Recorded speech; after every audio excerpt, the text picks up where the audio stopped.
I think you were saying buck. Yeah, Buckeyes. Buck, it's a poisonous nut. It's a poisonous nut. That's right. Bears, Eagles, 2 8-3 teams on a Black Friday. Jalen Hurts opposite Caleb Williams, but it was the ground game here for Chicago that absolutely balled out. DeAndre Swift is in. We said it, man. Haven't seen a Swift go off at that stadium since the Eras tour. He went for 125 on the ground in that touchdown third quarter. Did you make any shows? I didn't go to any of the shows. I had tickets to the Tampa one. That is Jalen Hurts, 33 yards. You're like, okay, it's not working through the air at the moment. But wait, it is. Call an ambulance. But not for me.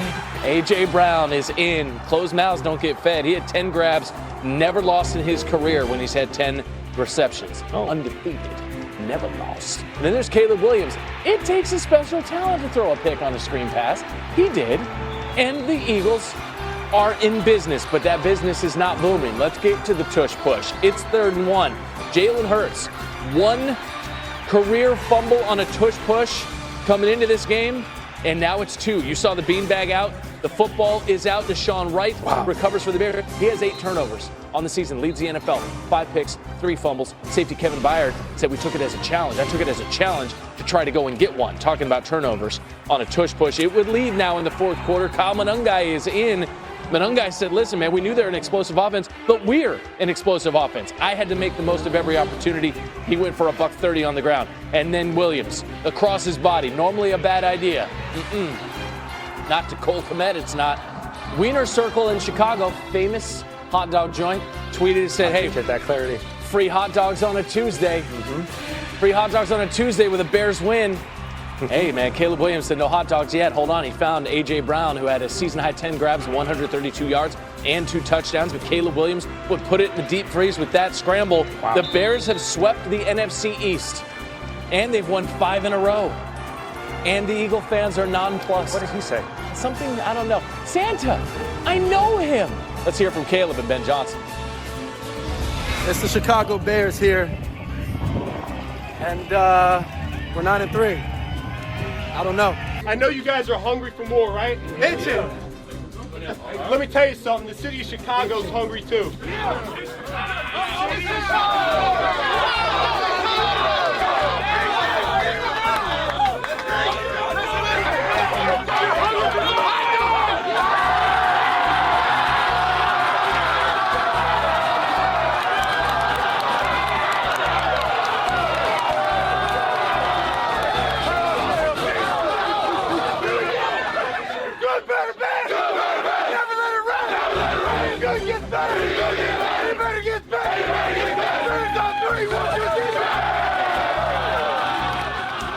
You knew as soon as the visor came off, that shirt was going off. Coach has a creatine guy.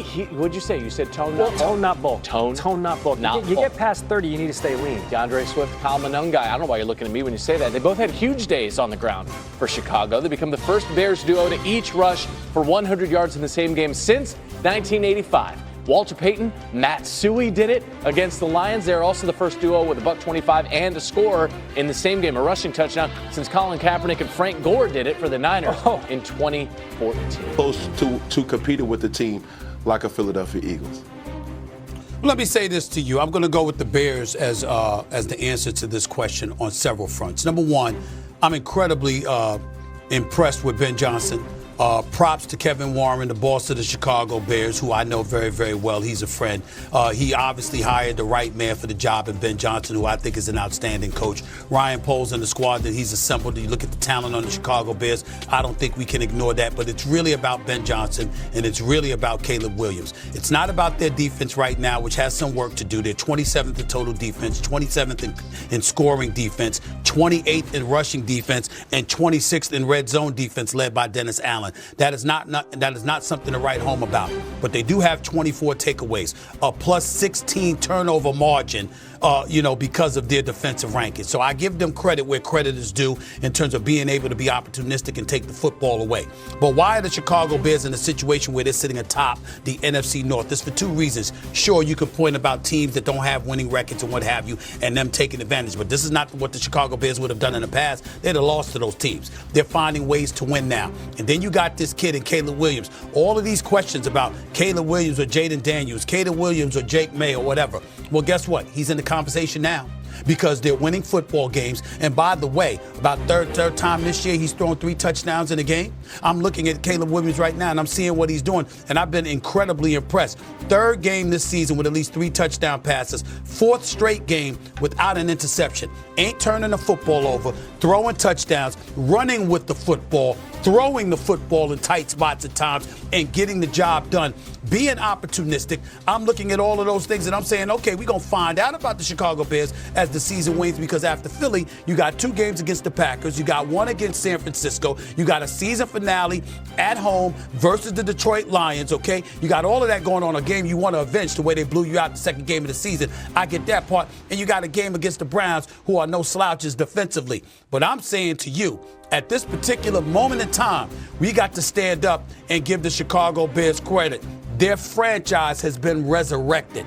They are relevant now. And that is not something we anticipated we were going to be saying this early about the Chicago Bears. They ain't a damn soul that thought they would be in first place in the NFC North right now. And you mentioned those takeaway stats. They do get a boost today. Some news that came out yesterday after we were off air. Jalen Johnson, Kyler Gordon activated, off injured reserve. They're both questionable for this game. We'll see if they end up playing. All right, let's go around the horn here and give some game picks. RC, I'm going to you first. Who do you have winning? I'm taking the Philadelphia Eagles. The Philadelphia Eagles have to have a sense of urgency coming into this game, not only based on the way that they played last week and forfeiting a 21-0 lead to the Dallas Cowboys, but also seeing what the Dallas Cowboys did yesterday against the Kansas City Chiefs. This is a very winnable game for the Philadelphia Eagles, and a game that they must win if they want to be who they say they are. This is a defense that they can move the football on, and Jalen Hurts historically protects the ball better than most quarterbacks starting in this league right now.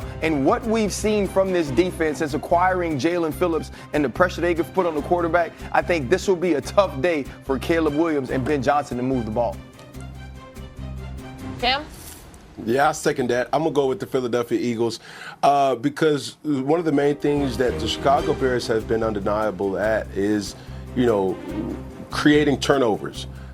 Well, that's one of the plus things that we've been able to know, that Jalen Hurts does not turn the ball over. Not often. He does not put the ball in danger. He will rather not throw it rather than to throw it and put the ball in harm's way. So I'm going even more so to say, they will show signs in this game, and it will put them back on track where they need to be heading into, December. I think the Eagles should be favored, but I think we need to keep it a buck and say why. The biggest reason is that they should be hearing the footsteps of the Dallas Cowboys right now. They should be hearing the footsteps because Dallas just came back and beat you, and then after that they beat Kansas City. All right, they're above 500 now at 6-5-1. All right, if the Eagles lose this game, they'd be 8-4. So you're essentially talking about the Dallas Cowboys being a game and a half out with about 5 games to go. That's a precarious position for the Philadelphia Eagles to be in, particularly considering the way that their offense has been looking. Secondly, and most importantly, the Bears are playing with house money because a lot of people still don't expect